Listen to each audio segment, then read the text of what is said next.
एक गांव में एक गरीब मजदूर रघु, उसकी पत्नी धनिया और बेटी मुनिया रहते थे। मुनिया बहुत तेज दिमाग की, ऊंचे विचारों वाली, परोपकारी लड़की थी। वह घर के पास खेल रही थी। उसे चिंटू दिखाई पड़ गया। चल चिंटू, कोई खेल खेलते हैं। कौन से खेल खेलेंगे? कोई भी खेल खेल सकते हैं। मेरा तो मन कर रहा है सब खेल खेलूं। अरे सब खेल खेलने के लिए सारे खिलौने तो होने चाहिए, जैसे दिव्या के पास है। हमारे पास नहीं है तो क्या हुआ, हम कोई नया खेल बनाएंगे। चलो फिर नया खेल ही बनाएंगे। वहाँ जमींदार की बेटी दिव्या भी आ जाती है। मैं भी तुम्हारे साथ खेलूंगी। नहीं नहीं, हम तुम्हारे साथ कैसे खेल सकते हैं? दिव्या हमारे साथ क्यों नहीं कर सकती चिंटू? दिव्या तुम हमारे साथ खेलो। अरे वाह दिव्या, तुम्हारी गुड़िया तो बड़ी प्यारी है। मेरे पास ऐसी कई सारी गुड़िया हैं, मैं लेकर आऊंगी और हम लोग साथ में मिलकर खेलेंगे। मुनिया, तुम भी अपने बापू से कहकर एक गुड़िया ले लेना। हाँ दिव्या, मैं बापू से जरूर कहूंगी। वे सभी बच्चे कुछ देर तक खेलते रहे और इसके बाद मुनिया नई गुड़िया की आस में तेजी से चलती हुई अपने बापू के काम करने वाले खेत में पहुंच गई। वह हाँफ रही थी। रघु उसकी बात सुनने के लिए रुक गया। बापू बापू। अरे आगे भी बोल। बापू बापू रट रही है। बापू, मुझे एक गुड़िया चाहिए, बाजार से लाकर दे दो ना।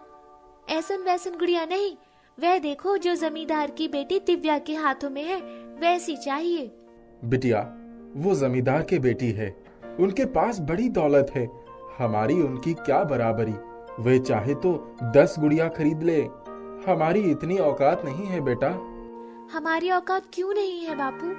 हम गरीब हैं बिटिया।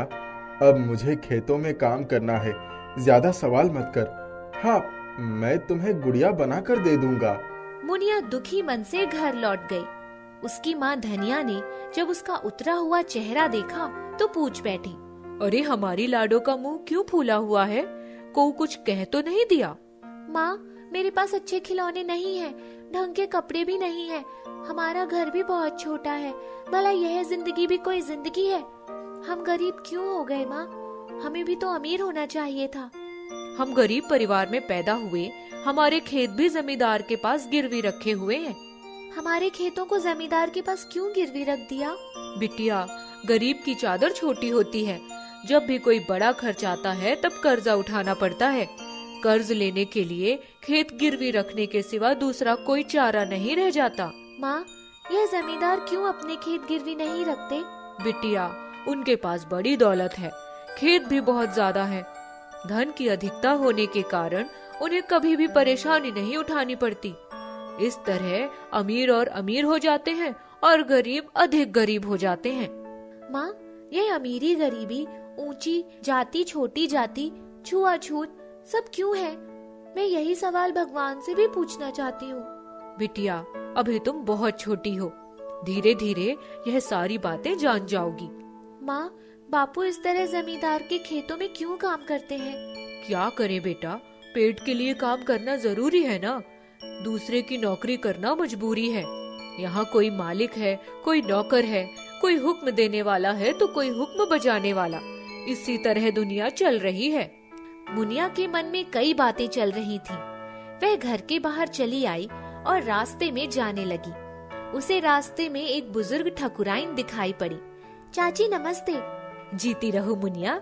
बिटिया इधर आजा, देख मेरी लाठी कहाँ है, उसके सहारे के बिना मैं चल ना सकूं।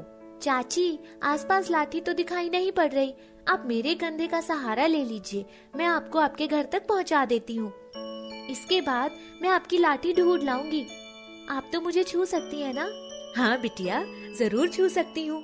मैं छुआछूत के ढकोसले को नहीं मानती। भगवान ने सबको एक समान बनाया है, हमें भेदभाव नहीं करना चाहिए। मुनिया, तेरा मन बहुत पवित्र है, भगवान ऐसी बेटी सबको दे, हमेशा दूसरों की मदद करने के लिए तैयार रहती है। रघु बहुत किस्मत वाला है जो उसे तेरे जैसी बिटिया मिली। जुग जुग जीती रहो बिटिया, भगवान कभी तुम्हारे ऊपर दुख की परछाई भी न पड़ने दे। रघु को जब काम से फुर्सत मिली तो उसने एक लकड़ी की गुड़िया बना डाली। ये ले बिटिया, तेरी गुड़िया बन गई, अब इससे मन भर कर खेल लेना, ठीक है? अरे वाह बापू, यह तो बड़ी गुड़िया है। आपने बनाई इसलिए और भी ज्यादा अच्छी लगी। अब मैं एक एक को दिखाऊंगी। बिटिया, आपस में ही खेलना, ठाकुर के बेटी के साथ मत खेलना। काहे? बड़े लोग हैं, बुरा मान जाएंगे। बापू, इका बड़े लोग हैं, बड़े लोग कहते रहते हो। हम सब बराबर हैं। जैसे उनके 2 हाथ पैर, 1 सर, वैसे हमारे पास भी है। अब बिटिया क्या समझाऊं, तेरी नजर में तो सब बराबर है। मुनिया गुड़िया लेकर खेलने लगी और रघु अपने काम पर चला गया। वह खेलते खेलते सबको अपनी गुड़िया दिखा रही थी। सामने से ठाकुर की लड़की दिव्या चली आई। अरे मुनिया, ये कौन सी गुड़िया है? यह लकड़ी की गुड़िया है, मेरे बापू ने बनाई। अच्छी है ना? हाँ हाँ, बहुत अच्छी है, बहुत अच्छी है। मैं भी अपनी गुड़िया लेकर आती हूँ, हम दोनों साथ में खेलेंगे। ठीक है दिव्या, अपनी गुड़िया लेकर आओ। दिव्या कुछ ही देर में अपनी गुड़िया लेकर आती है। अरे वाह दिव्या, तुम्हारी गुड़िया तो बहुत अच्छी है। इसके कपड़े और बाल भी बहुत अच्छे हैं। आँख तो बहुत ही अच्छी है, बहुत कीमती होगी ना? मेरे बापूजी ने लाई है। मेरे पास 7 गुड़िया हैं, कल तुम्हें दिखाऊंगी। दिव्या, मेरे बापू आप लोगों के साथ खेलने के लिए मना करते हैं। क्यों मना करते हैं? बापू कहते हैं आप लोग बड़े लोग हैं और हम गरीब लोग हैं। अरे यह सब कुछ नहीं देखना, हम तो मिलकर खेलेंगे। दिव्या और मुनिया खेलने में जुड़ जाते हैं। इतने में दिव्या के बापू जमींदार इंद्रभान आ गए। अरे दिव्या, किसके साथ खेल रही हो? अपनी बराबरी में खेला जाता है। क्यों रे मुनिया, अपने इलाके में जाकर खेल, ये ठाकुरों का इलाका है। चाचा जी, हमने क्या पाप किया है? मुझसे सवाल मत कर, अपने बाप से जाकर पूछ लेना। बापूजी, आप हमें ऐसा क्यों कह रहे हैं? मुनिया तो बड़ी अच्छी लड़की है, उसने मुझे अपनी गुड़िया भी दी थी। इसकी गुड़िया बड़ी अच्छी है। चलो मेरे साथ, तुम्हें अभी दुनियादारी का ज्ञान नहीं है। मुनिया उदास मन से नदी की तरफ चली गई। उसे प्यास लगी थी। पानी पीकर पेड़ के नीचे बैठ गई और सोचने लगी कि आखिर यह भेदभाव क्यों। उसे इस प्रश्न का जवाब लेना था, लेकिन अभी तक किसी ने उसे सही जवाब नहीं दिया था। जमींदार का छोटा बेटा विजय कुछ बच्चों के साथ खेलते हुए नदी के पास पहुंच गया। वह नदी के पानी में किनारे पर उतर गया। विजय, पानी बहुत गहरा है, आगे मत जाना। अरे मैं डरता नहीं हूँ, मुझे तो मजा आ रहा है। ये देखो, मैं आगे जा रहा हूँ। रुक जाओ भैया, आगे पानी बहुत गहरा है, डूबने का खतरा है। विजय मुनिया की बात को अनसुना करते हुए आगे बढ़ गया। उसे तैरना भी नहीं आता था और वह गहरे पानी में डूबने लगा। अरे बाप रे, इका गजब कर दिया बाबू। मुनिया उठकर दौड़ गई। वह भी पानी में कूद गई। उसने बड़ी सावधानी से विजय को एक तरफ से पकड़ा और किनारे पर ले आई। बहुत से लोग देख रहे थे। जमींदार भी आ गए। विजय, आंखें खोलो, तुम नदी से बाहर आ गए हो, अब कोई खतरा नहीं। बेटा, बेटा आंखें खोलो, बेटा, बेटा आंखें खोलो। विजय ने आंखें खोल दी और चारों तरफ देखने लगा। बाबूजी, मुनिया कहाँ है? उसने मेरी जिंदगी बचा ली है। मुनिया बड़ी अच्छी लड़की है। बापूजी, मैंने कहा था ना, मुनिया बहुत अच्छी लड़की है। हाँ बेटा, तुमने सच ही कहा था। मुनिया ने साबित कर दिया कि वो सचमुच बहुत अच्छी लड़की है। उसने विजय की जान बचाकर हमारे कुल को डूबने से बचा लिया। मुनिया, मुझे माफ कर दो। मैंने दौलत और रुतबे के नशे में बहुत ऊंची बातें कर दी थी। मैं जिससे भेदभाव करता था, आज वही हमारे रक्षक बन गए। बिटिया, तुम किसी से कम नहीं हो। हम एक साथ मिलजुल कर अब सारा भेदभाव मिटा देंगे।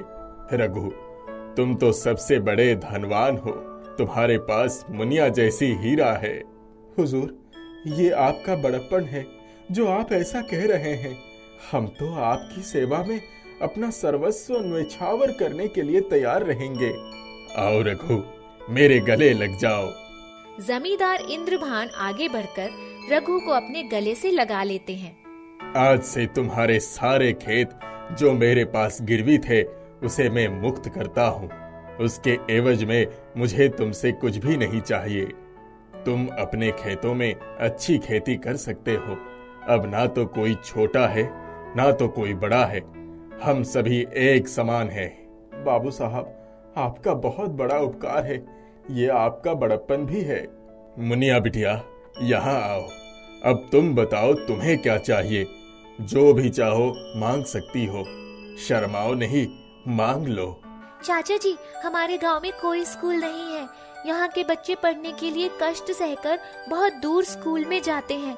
मैं चाहती हूँ कि एक बड़ा स्कूल बना दिया जाए, जिसमें गांव के सारे बच्चे इकट्ठा होकर अच्छे ढंग से पढ़ाई करें और हमारे गांव के विकास की नींव बने। मुनिया बिटिया, ये तो तुमने बहुत अच्छी मांग रखी है। इससे पूरे गांव और समाज का भला होगा। मैं वादा करता हूँ कि जल्द से जल्द ऐसा ही एक बड़ा स्कूल अपने गांव में बनवाऊंगा, जिसमें हर जात धर्म के बच्चे बिना किसी भेदभाव के मिलजुल कर प्यार से पढ़ेंगे। इंद्रभान ने एक बहुत बड़ा स्कूल बनवा दिया और उसमें उस गांव के और आसपास के गांव के सभी जाति और धर्म के बच्चे मिलजुल कर पढ़ने लगे। आदर्श गांव और समाज की स्थापना हुई। इस तरह मुनिया ने सबको एकता और सद्भाव का पाठ पढ़ा दिया।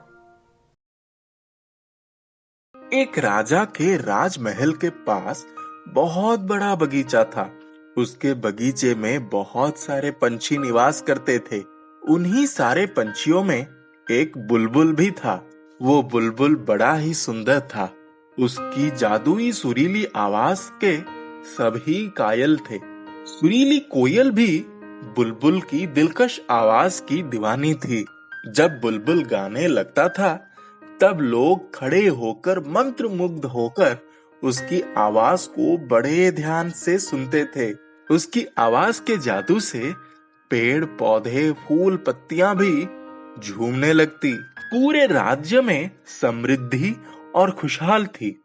राजमहल की रानी भी उसकी आवाज की दीवानी थी। राजा का माली कहता है, ये बुलबुल ही इस बड़े बगीचे की रौनक है। इसके बिना ये उपवन अधूरा रहेगा।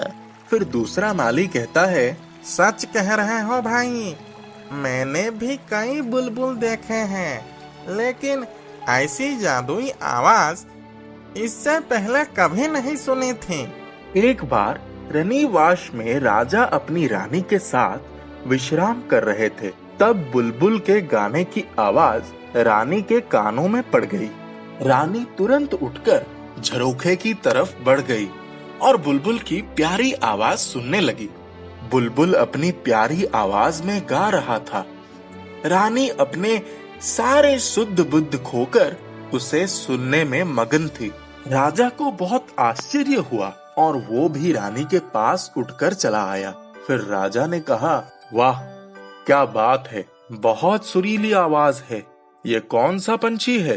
फिर रानी कहती है, ये एक बहुत ही प्यारी बुलबुल है। इसी बागीचे में रहती है और अपनी मधुर आवाज से सभी लोगों का मनोरंजन करती है। इस बुलबुल को तो हमारे राजमहल में होना चाहिए। ये एक आजाद पंछी है, इस बागीचे की शान है। इसे स्वच्छंद होकर गाने देना चाहिए। फिर दूसरे दिन राजा ने अपने राज्य मंत्री से कहा, राजमंत्री, हमारे राजमहल के पास के बगीचे में एक बहुत ही सुरीला बुलबुल रहता है। उसे पकड़कर हमारे सामने हाजिर करवाया जाए। फिर राजमंत्री कहते हैं, ठीक है हुजूर, ऐसे ही होगा। दूसरे ही दिन मंत्री के कहने पर राजा के कर्मचारियों ने उस बुलबुल को पकड़ लिया और एक पिंजरे में कैद कर राजा के सामने प्रस्तुत किया। फिर राजा कहते हैं, क्या ये वही बुलबुल है जिसकी सभी लोग इतनी तारीफ करते हैं? हाँ राजन, ये वही बुलबुल है। ठीक है, मैं जहाँ भी रहूं इसे वहीं मेरे पास ही रखा जाए। पिंजरे में कैद होने के बाद बुलबुल ने चहकना बंद कर दिया। उसकी सुरीली आवाज को सुनने के लिए लोग तरसने लगे। राजा ने कहा, राजमंत्री, अब ये गीत क्यों नहीं सुनाता? हुजूर, ऐसा लगता है कि इसकी आजादी छिन जाने के कारण ये मायूस हो गई है। पहले ये आजाद पंछी था और अब हमारी कैद में है। एक दिन राजा बगीचे में घूमने के लिए निकले। क्या बात है, बगीचे में अब वो रौनक नजर नहीं आ रही है। क्या इसके रख रखाव का ठीक से ध्यान नहीं दिया जाता? हुजूर, सारी व्यवस्था वैसी की वैसी ही है, फिर भी ऐसा लगता है जैसे किसी की नजर लग गई हो। पौधे और लताएं मुरझाने लगी हैं, वृक्षों पर फल भी नहीं लगते, बाहर रूठ सी गई है, फूल नहीं खिल रहे हैं। बगीचे के रख रखाव के लिए और कर्मचारियों का नियुक्त करें। ठीक है हुजूर, ऐसे ही होगा। रानी की तबीयत अचानक खराब हो गई। राज वैद्य की दवा का भी कोई असर ना हो पाया। राजा का खजाना खाली होने लगा। हमारी महारानी का भी स्वास्थ्य ठीक नहीं। राज के खजाने पर भी संकट आ गया है। गुप्तचरों ने सूचना भी दी है कि पड़ोसी राजा हम पर आक्रमण करने की तैयारी कर रहा है। फिर राजमंत्री ने कहा, यदि आप बुरा ना माने तो मैं आपको एक राय देना चाहता हूँ। हाँ हाँ, कहिए, आप जो कहना चाहते हैं कहिए। हे राजन, ये बुलबुल कोई साधारण बुलबुल नहीं है। ये चमत्कारी शक्तियों से विभूषित पंछी प्रतीत होता है। जब से हम लोग ने इसे कैद किया है, तब से कुछ न कुछ अप्रिय घटना घट रही है। यदि हम इसे आजाद कर दे तो हमारी सारी समस्याएं हल हो सकती हैं।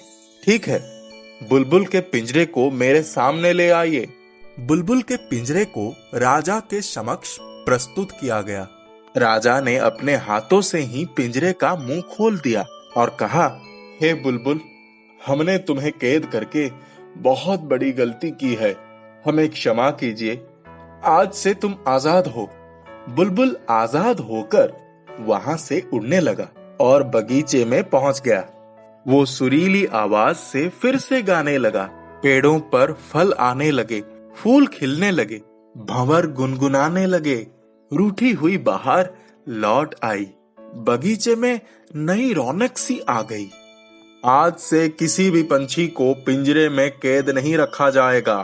सभी पिंजरे के पंछियों को आजाद किया जाए।